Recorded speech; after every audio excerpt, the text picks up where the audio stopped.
Hello, welcome to The Power of Positive. My name is Charmaine Picardo. The show is exploring how women and girls living with HIV are surviving in our communities on a day-to-day basis. We'll also be discussing how to address stigma and discrimination to ensure that women and girls living with HIV have greater access to treatment, support, and care, and also celebrating the heroines of the HIV response movement. The show is brought to you by Bayete Development Institute with the support of UN Women Zimbabwe. We are joined by Catherine Moya Kufa-Murombezi, the steering committee chairperson of the Zimbabwe Women Living with HIV Forum. Catherine, welcome to The Power of Positive. Thank you. Catherine, what are stigma and discrimination, particularly when we're looking at people living with HIV? Stigma is the perceived act of shame placed on a person living with HIV. And discrimination is now that treatment that comes from that perceived act of stigmatization. So the two work hand in glove, because when one is stigmatized, then secondly, discrimination follows. It's a treatment, an unjust treatment on a person living with HIV. Mm-hmm. Catherine, we've had HIV amongst us for so long now, for over 3 decades, with the first case in Zimbabwe being recorded in 1985. So that's a very long time. But why are we still dealing with issues of stigma and discrimination? And what are the effects of stigma and discrimination on people living with HIV? We are still facing stigma and discrimination because HIV is perceived to be an act of, to be a sexual act. It is perceived to be someone who has been of loose morals. It is perceived to be something that can only be done by someone who has no self-worthiness. So that is the main reason why we are still stuck with the stigma and discrimination. Otherwise, if people had enough information, if people were adequately educated, no one would still be stigmatizing anyone. But we've had a lot of investments towards awareness raising and education of the communities and different stakeholders, since the 1980s. Is it the awareness raising campaigns maybe are not reaching their targets, or we are using the wrong approach? Everyone has heard about HIV. Everyone is aware of HIV. What makes us remain stuck in that mode is the blame that the community puts on the person who tests HIV positive. So we are still held back. We are still lagging behind because someone is not free to live, to be free to be. People are not free to be who they are because people still put this tag on immorality. But aren't the awareness campaigns and awareness raising initiatives focusing on that education to say it's not about morality? We have a lot of family members, very close community members that have been infected and affected by HIV. I think we are getting there. I believe it should be civil education right from preschool, right from ECD. And today, I think we are making some traction because you find that a child in ECD, they talk about HIV, they talk about the methods of infection. I think with this generation that is learning of HIV from a preschool age, we are set to have a different mindset altogether. Unlike in our generation, where even in the church, in the community, it was just for them. If someone is HIV positive, it's the them and the us. So that them and us has kept us. There is now that space that needs to be bridged. But with the younger generations, with those in primary school, I think they've better information and better education. Mm-hmm. And now when it comes to women and girls that are living with HIV, looking at the double-barreled nature of stigma and discrimination, particularly looking at gender inequality and then looking at their everyday lives living with HIV and AIDS, what are some of the effects, of them having to deal on a daily basis with stigma and discrimination? Firstly, with communities blaming the person, stigmatizing the person, we now have children who were born HIV positive. They've now grown up, they are now young adults. They are now ready to date, they are now ready to settle, but we find that with that morality tag, even if the morality tag is being taken back to the mother, to the parents, it still comes back to haunt the child. So the acceptance of people living with HIV, as much as we think that we are now accepting them, to have a daughter-in-law coming in to say, someone's son to say, I'm dating someone who is HIV positive, you'll now really find that we haven't moved. We are still stuck there. Mm-hmm. And just, bringing in another dimension of family as well, having to deal with family, particularly when it comes to whether it's dating, it's marriage, and you're looking at issues of stigma and discrimination. I think we'll take the conversation to the next segment where we really unpack the different types of stigma and discrimination. Join us after the break.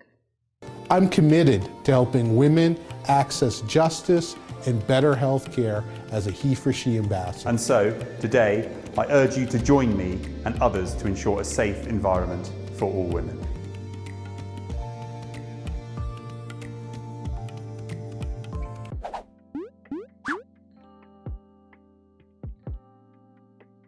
Welcome back. Thank you for joining us on The Power of Positive. Today we're discussing stigma and discrimination, particularly looking at people living with HIV and how they are surviving on a day-to-day basis in our communities. Joining us today is Catherine Moya-Kufa-Murombeti. Catherine, what are the different types of stigma and discrimination that people living with HIV face on a daily basis?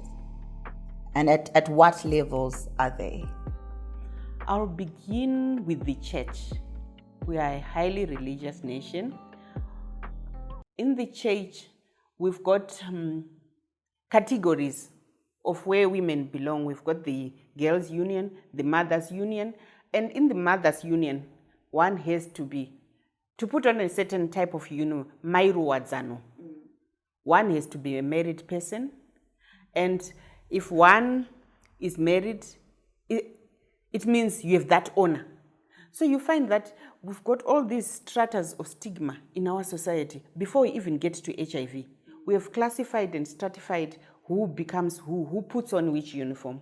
So that uniform of honor, if it's not going to be given to someone who is living with HIV, and that someone also doesn't have a husband, you find that it's now a double stigma effect on the person. So the church, instead of being that wholesome unit, you find that it is one of the areas that requires work, that requires leadership, that requires church leaders, pastors who say, I am living openly with HIV.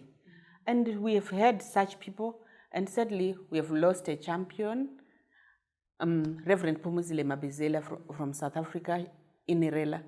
She was amongst the first people in the church to say, I am a widow, I am living positively. So we have found now that the church is opening up. But how many people in our local churches that stand up and say, I'm a pastor, I'm living openly with HIV? We had Maxwell Kapachao. But you find that sad jokes, stigmatizing jokes were said about him. And when that is done, you find that more people, more pastors will not open up because they've learned, they've seen what is the result of opening up, especially in the church, in the leadership. And just looking outside of the church, I know the church is very influential and it carries a lot of weight on our perceptions and our beliefs as now we interact in the communities. So what are the types then of stigma that we are finding in the community, that are bouncing off, for example, from our interactions in the church and in different platforms? In the community, I think stigma is rife. You hardly find someone let's say in a community group, you hardly find someone saying, openly disclosing that I'm living with HIV. But someone can openly say, I have hypertension, I'm diabetic, I've run out of treatment. This usually took place in 2020 when we had the challenges of accessing medicine. So people would even come in a community group to say, I'm looking for this type of medication, does anyone have? But never will someone get to a community and say, I'm looking for this type of medication. Never will someone come out in a community and say, I am on a PrEP, the prevention. Prevention is prevention. You are not even HIV positive. But are we at that level where someone can come and say, I require some PrEP, I need some prevention. So we find that the community is very stigmatizing, because even someone is in a risky union, they will never come out and look for prevention. And even a basic protection like a condom. We are in the supermarket, that's a community. We cast our eyes, we look at that person to say, Angatori condom. But that's prevention. That is the way how we can attain the zero new infections. But even finding some condoms in your son, your daughter who is 2021, I think the roof will come down. Thank you very much for those insights, Catherine. Now, just going to the macro level, if we're looking at our current legal and policy environment, particularly looking at laws and policies like the willful transmission of HIV, and also policies around sex work, for example, and then also just looking at how restrictive our laws and our policies are on key populations. Can you share with us, what that type of stigma and discrimination does, or how it fuels stigma and discrimination? The laws, the criminalization, the deliberate or willful infection of HIV, I always want to explain it in a small riddle. You are going out to be crossing a river, or you are going to be swimming, or you are in a boat on the Zambezi. The moment you get into that cruise boat, you are given life jackets. Why? Because you are in that territory where you've got to be prepared, where you should be. So I always tell people that the onus lies on each individual to protect themselves. Each individual, it's your duty to be protecting. When you go to this on a boat cruise, you ask for the life jacket the moment you are getting in. You say, where are, I say to cinema life jackets, where are the life jackets? You never take that risk. So when you are getting into a sexual union, a sexual relationship, why don't you also take that same protective measures that you take when you're going onto a cruise, when you're swimming, when you're crossing a flooded river? The onus lies on every individual to protect themselves. So why should it be willful infection from the other party to say you infected this person? To me, that seems unfair, that seems unreasonable. Everyone has to protect themselves. You're going to be walking in the muddy river, it has rained, you put on your gumboots. Because the moment you walk there, you are bound to get your feet dirty. So I think if we look at it, I think the judiciary requires to be educated on who has the power to protect. I have the power to protect myself.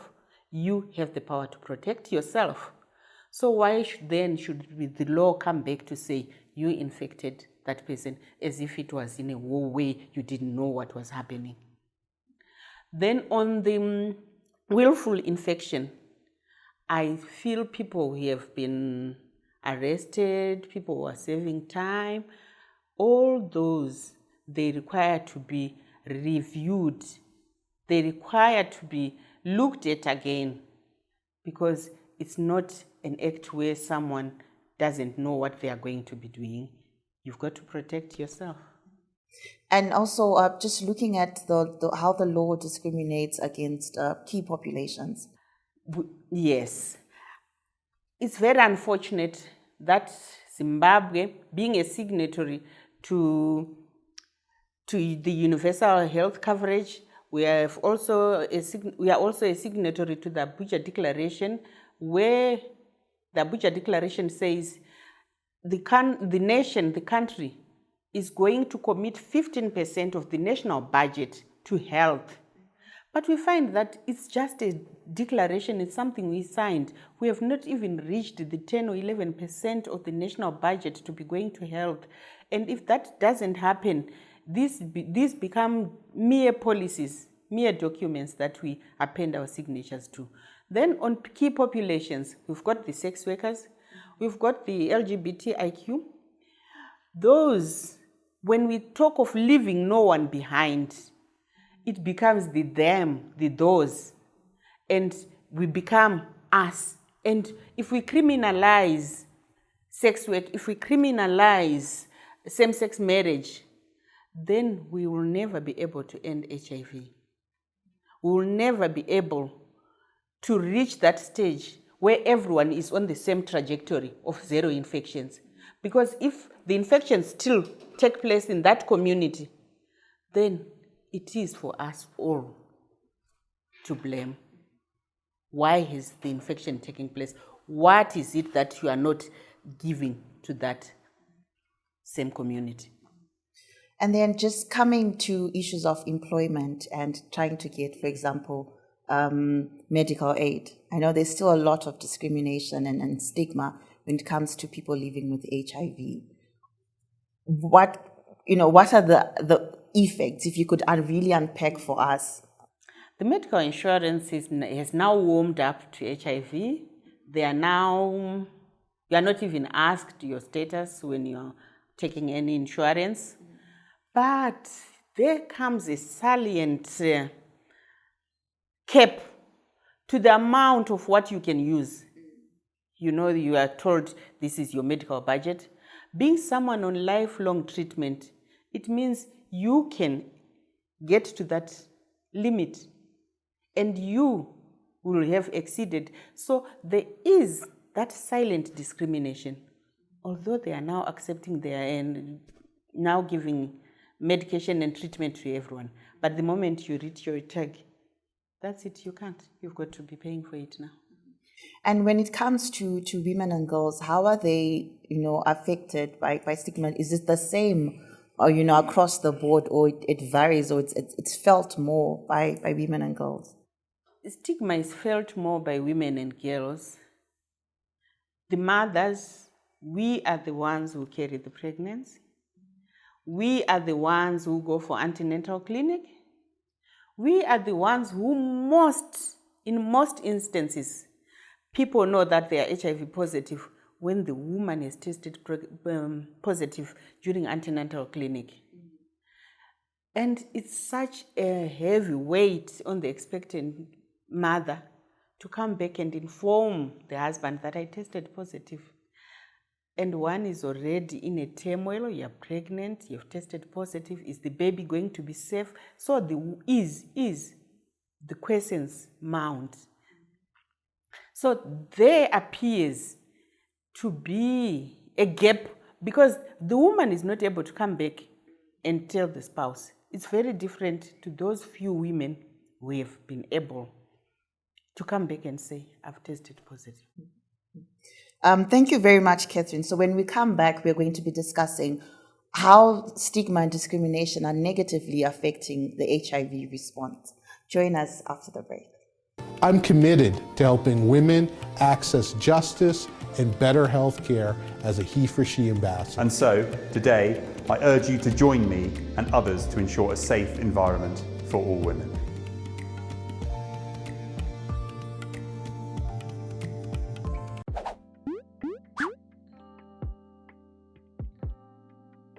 Welcome back to the third segment of The Power of Positive, the show that focuses on the lived realities of women and girls in our communities.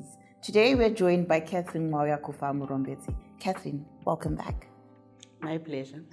Catherine, so how have stigma and discrimination negatively affected the HIV response, in Zimbabwe and other places as well?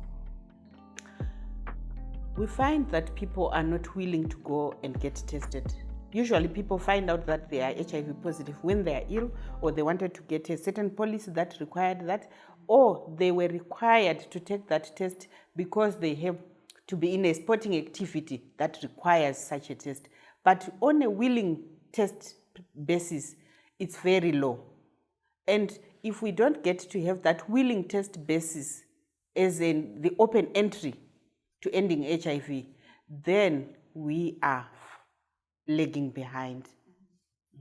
So what can we do then? What can be done to end the stigma and discrimination, to ensure that we have more people that are being tested? Because, once people know their status, they can be referred for treatment, and we can have zero, decrease the number of new infections.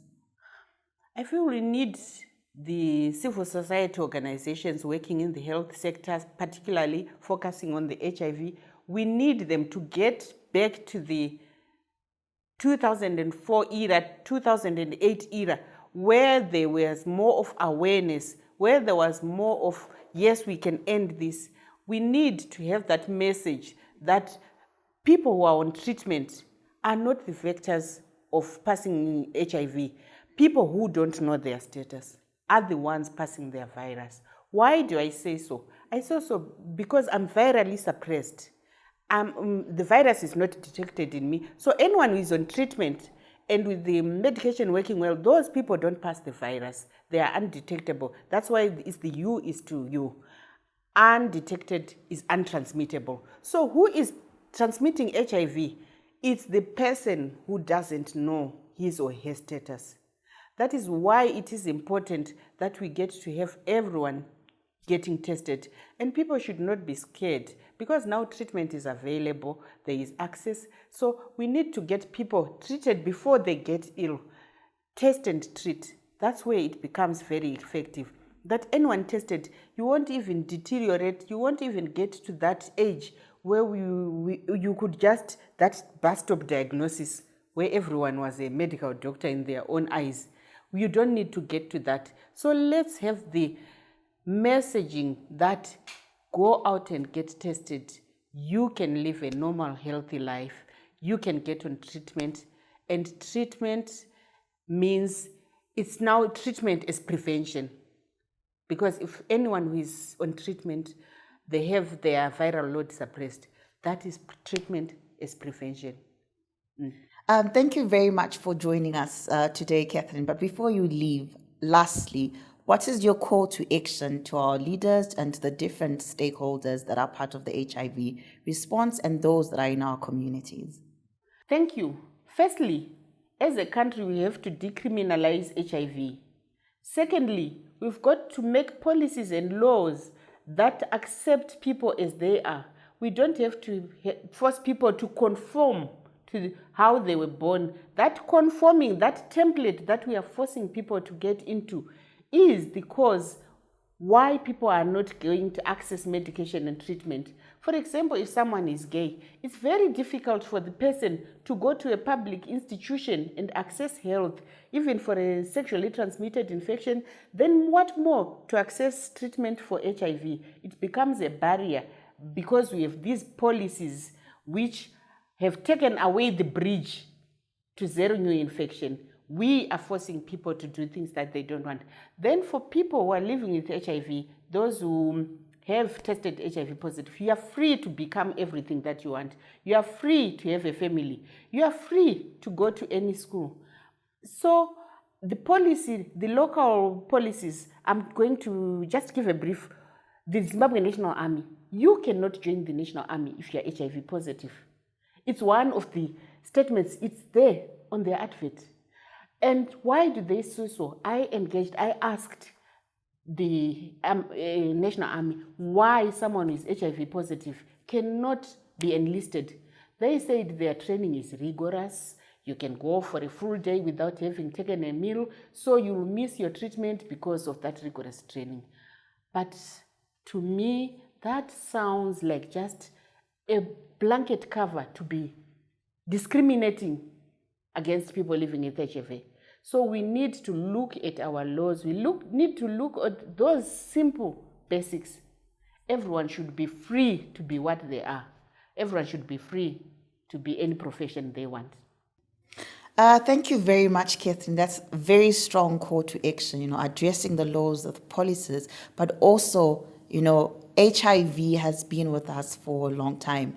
HIV is like any other chronic illness. There shouldn't be discrimination and stigma, based on your HIV status. Thank you very much for joining us on the Power of Positive and being with us today. Thank you. It's my pleasure. I hope my small part will help in ending HIV. Thank you.